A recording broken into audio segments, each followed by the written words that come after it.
자, 지금 아직은 문재인 정부 하에다라는 거. 부동산에 대한 세금 정책은 과거의 기조를 그대로 유지하고 있다. 자, 과거의 기조. 다주택자들에게는 무자비하게 폭탄을 때린다라는 거죠. 만약에 그 문재인 정부가 계속해서 정권을 5년 더 잡았다고 하면 제 생각으로는 다주택자들은 계속해서 집을 팔 수밖에 없었을 것 같아요. 뭐 도저히 집을 가지고 있을 수 없어요. 지금 문제가 되는 게 뭐냐면 지방에 있는 아파트 2채만 가지고 있어도 보유세가 4배, 뭐 경우에 따라 종부세가 10배 이렇게 나온다는 거예요. 그리고 지방에 있는 아파트 2채보다 서울에 있는 똘똘한 한 채가 더 크는 경우가 많겠죠. 서울에 뭐 비싼 아파트들이 많으니까 그런 경우보다 더 많이 세금을 낸다. 자, 징벌적 과세를 계속해서 때리고 있죠. 자, 이게 다음 정권에서는 어떻게 정리가 될지 모르겠는데 이런 기조는 쉽게 바뀌진 않을 것 같아요. 왜 그러냐면 윤석열 정부도 다주택자에 대해서는 완화 정책은 나온 게 없어요. 다만 중과세 완화를 통해서 시장에 물량을 내놓게 하겠다. 퇴로만 열어주겠다라는 거지 약하게 하겠다라는. 물론 이제 재산세와 종부세를 동일시하고 합치고 그다음에 종부세 세율을 낮추는 건 있겠죠. 자, 물론 세금은 분명히 낮아지겠지만 그게 얼마나 낮아질지 우리가 체감적으로 느낄 수 있을 만큼은 아닐 수도 있다. 자, 일단 지금 강남 한 채보다 싼데 세폭탄 이게 공정하냐라는 거예요. 지방 2주택을 가지고 있으면 강남 한 채보다도 더 많이 세금을 낸다. 자, 이게 문제예요. 이게 좀 여러 가지 좀 문제가 있어요. 어떤 시뮬레이션까지 나왔냐면 다주택자 보유세가 그러니까 지방에 있는 다주택자 보유세가 집값 비슷한 1주택자보다 20배도 더 낸다. 자, 이거는 사실 세금의 시스템에 문제가 있는 거예요. 이건. 자, 물론 이제 윤석열 정부에서 이것은 이제 바로 잡겠죠. 자, 그래서 이제 나타나는 현상이 똘똘한 한 채를 선호하는 현상이 더욱 뚜렷해진다는 거죠. 뭐 집을 2채, 지방에 2채 가지고 있어 봤자 세금만 때리는데 누가 가지고 있겠어요. 그죠? 당연히 서울 가서 똘똘한 한 채를 사는 게 낫다라는 거예요. 이제는 예전과 같이 그 세금에 대한 부담이 없었 그런 시절이 아니에요. 이제는 우리 자본주의가 어떤 자산 시장이 어떤 다양해지고 투자층이 많아지면서 이 집이라는 게 어떤 그 투자 상품이 돼버렸거든요. 이번 시장을 통해서 그거 가지고 단타도 치고 요즘 갭 투자하는 것은 너무나 그 일반화되어 있고 지금도 가서 취득세 12% 8% 매겨도 계속 사잖아요. 다주택 그 갭 투자하시는 분들은 이제 일종의 주식 시장과 같이 돼버렸어요. 자, 그런 시장이 되었기 때문에 세금 구조가 이게 완화될 수가 없어요. 투기 시장이 만들어졌기 때문에 세금 규제가 쉽지 않을 것이다. 자, 그러다 보니까 이제 자산 가치가 앞으로 높아지고 그다음에 세금은 덜 내고 그런 방향으로 이제 투자자들이 움직일 수 있겠죠. 그래서 이제 똘똘한 한 채가 더 선호할 것이라는 거예요. 이번에 그 나온 세금 구조를 볼 때는. 자, 그래서 보완 대책이 필요할 것이라고 봐요. 만약에 지방에 있는 아파트 2채를 가지고 있거나 3채를 가지고 있거나 자, 거기서 세금을 많이 때린다면 지방의 아파트를 살 이유가 없겠죠. 살 이유가 없어요. 그냥 가지고 있어봤자 세금만 내는데 그리고 거기다 중과세를 때려버리면 또 문제가 되고. 자, 그러니까 보완책이 필요하다. 왜 그러냐면 이렇게 되면은 지방의 아파트를 공급할 수가 없어요. 다주택자가 사야 되는데 공급을 할 수가 없어요. 그러니까 분명히 보완책은 나올 것이다라는 거예요. 지금 그래서 지방 그리고 지방이라면 이제 광역시, 자, 그리고 경기도 아파트의 소유자들이 분노 폭발전이라고 그래요. 한번 시뮬레이션 한번 보죠. 대전 서구의 도안동의 도안 호반 베리디움 2단지 84. 자, 이 대전에서 가장 좋은 아파트 중에 하나예요. 그 다음에 유성구 스마트시티 5단지 84. 자, 이것도 역시 좋은 아파트. 둘 다 좋은 아파트예요. 8억 중반대에 조금 떨어져서. 자, 그 정도 할 거예요. 자, 이게 올해 예상 보유세가 작년에 1358만 원을 냈다고 그래. 이 2채를 가졌을 경우에. 어마어마한 거죠.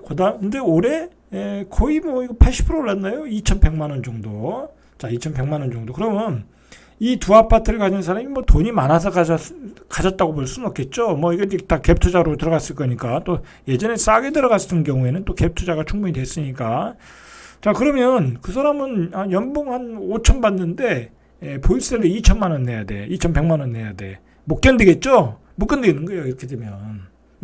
대전에 이 두 아파트를 가졌다고 해서 무슨 대단한 부자는 아니거든요. 자산은 크게 보면 부자일 수 있지만 현금이 없잖아요. 현금 이 세금은 자기 월급으로 내야 되잖아요. 이 두 주택의 공시 가격 합은 지난해 12억 9,600만 원이었는데 올해 15억 3,400만 원으로 18.3% 상승했는데 보유세 증가율은 3배 육박했다라는 게 문제죠.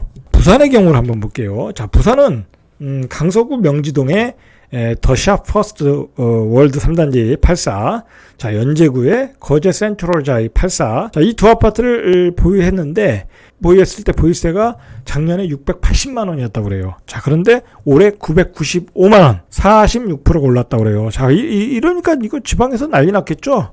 자, 6월 달이 지방선거죠? 자, 이거 지방선거 앞두고 또 보유세 폭탄을 때렸다. 저는 글쎄 이제 그런 것 같아요.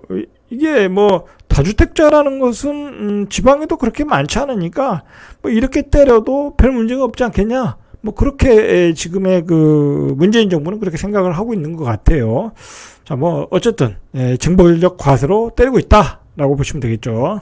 자, 이렇게 되니까 지방의 두 채보다는 똘똘한 한 채가 유리하더라. 서울 강남구 대치동의 대치 아이파크 84. 자, 올해 공시가격이 23억 7,400만 원인데 전년 대비 한 15% 올랐어요. 전년에 20억 6,300만 원. 자, 강남은 계속 올라갔으니까. 자, 지난해 보유세가 1,108만 원. 자, 올해 보유세가 1,141만 원. 조금 올랐죠. 자, 올랐는데도 불구하고 3% 상승밖에 안 되더라는 거예요. 3% 상승. 자, 똘똘한 한 채가 낫더라 이거예요. 뭐. 아까도 봤듯이 도안하고 스마트시티 이 두 채 가진 것보다 이 대치동 아이파크 하나 가진 게 더 낫더라는 거예요. 그 도안 아이파크 두 채 가진 그 대전에 두 채 가지신 분은 2,100만 원 냈는데 이분은 1,100만 원 내잖아요. 1,141만 원 내잖아요. 강남에 아이파크를 가지고 있는데 자, 이게 낫다라는 거예요. 그러니까 당연히 두 채 팔고 서울의 대치동 아이파크 사는 게 낫겠죠. 그래서 똘똘한 한 채가 유리하더라는. 부산의 경우를 한번 보시죠. 해운대 아이파크 전용 면적 154제곱미터 공시 가격이 지난해 15억 9천만 원, 거의 16억이네요. 자, 올해 18억 9,400만 원, 뭐 거의 19억이죠. 한 2억 한 8, 9천 올랐죠. 자, 올해 기준 종부세가 554만 원이래요. 근데 지난해 공시 가격이 적용돼서 257만 원이 부과된다라는 거예요. 그러니까 한 가구 가진 사람은 지난해 공시 가격 기준으로 부과를 한다. 당연히 이렇게 되니까 똘똘한 한 채가 유리하다라는 거예요. 두 주택을 가지면 징벌적 과세가 된다는 거예요. 이제는 앞으로는 이제 우리 자본주의 시장도 이제 뭐랄까요, 체계화되고 집을 투자로 생각하시는 분들이 많기 때문에 예전처럼 집을 무식하게 많이 살 수 없어요. 뭐 사면은 거기다 다 세금을 때리는데 그 세금을 감시하기에 아주 이 모든 게 디지털화됐기 때문에 뭐 피해갈 수가 없어요. 그렇다 보니까 이제는 세테크를 잘해야 돼요. 자기 자산을 늘리려면은 세테크를 잘해야 된다는 거예요. 여러분, 아무리 내가 집을 여러 채 사서, 조정지구에서 여러 채 사서, 한 30억을, 한 5억을 투자했는데, 전체 자산이 한 30억 됐어. 그런데 지금 팔 수가 없잖아요. 그죠? 팔면은 다 중과세니까 내 손에 쥐는 게 별로 없다라는 거예요, 지금은. 응? 다 세금 내다 보면 결국은 이번 시장에서 잘하신 분들은 뭐냐면 계속 비과세로 큰 자산을 털으신 분들이 잘하시는 거예요. 그 사람들은 팔 때 양도세 안 냈지. 그다음에 뭐 가지고 있다가 뭐 보유세, 종부세 안 맞았죠. 뭐 그렇게 해서 순자산을 늘려가신 분들이 잘하신 거예요. 자, 이제는 세금을 고려하고 자산 플랜을 앞으로 짜야 된다. 안 그러면 그냥 계속 세금 폭탄 맞게 돼 있어요. 이 다주택자에 대한 징벌은 윤석열 정부에서도 쉽게 완화할 수 있는 정책이 아니에요. 자, 결국은 이제 이게 투자를 많이 하시는 분들은 다주택자로 가면 거의 1년에 한 채씩 집이 날아가는 거야. 한 1억씩 날아가는 거예요. 자, 1억이면 거의 뭐 한 채잖아요. 자기가 갭 투자로 들어갔기 때문에 갭 투자한 돈 다 날아가는 거예요. 자, 이렇게 10년이 가면 뭔 의미가 있겠냐고, 다주택자가. 그죠? 의미가 없다. 이렇게 봤듯이 다주택자에 대한 과세는 분명히 징벌적 과세라는 거예요. 자, 올해 17억 원 가량의 아파트 한 채를 소유했을 경우에 200만 원대 종부세를 납부한대요. 17억 정도 가졌으면. 자, 그런데 총액이 더 낮은, 예를 들어서 두 주택을 가졌는데 14억대 아파트야. 자, 종부세 부담이 20배가 늘어난대요. 20배가. 그러니까 4천만 원까지 낸다는 거야. 이게 잘못된 세금 구조죠. 그렇지 않겠습니까? 지방에 서울에 17억짜리 아파트 하나 가졌는데 지방에 두 채 합쳐서 14억대가 합이 20배를 더 낸다. 잘못돼도 한참 잘못됐죠. 아무리 징벌적 과세라고 해도. 그래서 지금 지방에서 이런 그 많은 불만이 폭발하고 있다. 자, 지방만 그렇지 않다. 지금 보유세 4배가 급등하는 지역이 있어요. 자, 그 지역이 바로 그다음에 경기도 지역의 GTX 라인들, 인천, 송도, 작년에 급등한 지역이죠. 40% 이상 급등한 지역. 자, 시흥 그런 지역에서 두 채를 가지고 있으면 보유세가 4배 급등하더라는 거예요. 자, 그러면 지금 경기도 지역 또 분노의 폭발이 일어나죠. 그다음에 지방 또 분노의 폭발이 일어나죠. 자, 이런 상황이라는 거예요. 자, 그 경기도 지역에도 일반적으로 한 채를 자기가 살고 한 채를 투자하신 분들이 많거든요. 자, 그런 분들이 그냥 다 평범한 직장인들이에요. 사실. 자, 그렇다고 하면 그분들이 보유세 4배를 맞으면 어떻게 되겠어요? 민심이 흉흉하겠죠? 자, 다주택자는 당분간 계속 집을 팔 수밖에 없어요. 지금 현재로 봐서는. 자, 뭐 요즘 부동산 꾼들이 다시 시장이 규제가 완화돼서 올라간다. 그래서 이제 서울의 재건축 시장이 들썩이곤 하는데 호가도 올라가고 그러는데 여러분 그런 거에 너무 신경 쓸 거 없어요. 재밌는 건 뭐냐면 그 부동산 그 업으로 다 먹고 사시는 분들 컨설팅 하시고 그다음에 부동산 강사들 열이면 열 다 올라간대. 열이면 열. 자, 우리는 그런 분들 말에 귀를 기울 필요가 없다. 올라가더라도 자, 그 사람들은 그 업을 하기 때문에 그렇게 얘기를 하는 경우가 있어요. 그렇게 얘기할 수밖에 없고 사정이 그렇다는 거예요. 어차피 집값이 장기적으로는 우상향이다 생각하니까 조정받고 또 올라가겠지 언젠가는 그렇게 생각하는 거예요. 근데 문제는 그 조정의 폭이 클 수 있다라는 거예요. 클 수 있다. 자, 요즘 그 부동산을 좀 하신다는 분들이 다 그렇게 얘기하는데 좀 굉장한 무리수가 있다. 이제 거기까지만 얘기하겠습니다. 자, 어쨌든 이러한 세금 제도로 똘똘한 한 채를 더욱 가속화시키고 있다. 자, 이렇게 되면 강남의 매물, 부산 해운대의 매물, 이런 매물들이 이게 쉽게 떨어지질 않아요. 그렇지 않겠습니까? 이런 세금 구조라면 당연히 세금 구조는 바꿔야 된다. 라고 생각을 하는 거죠.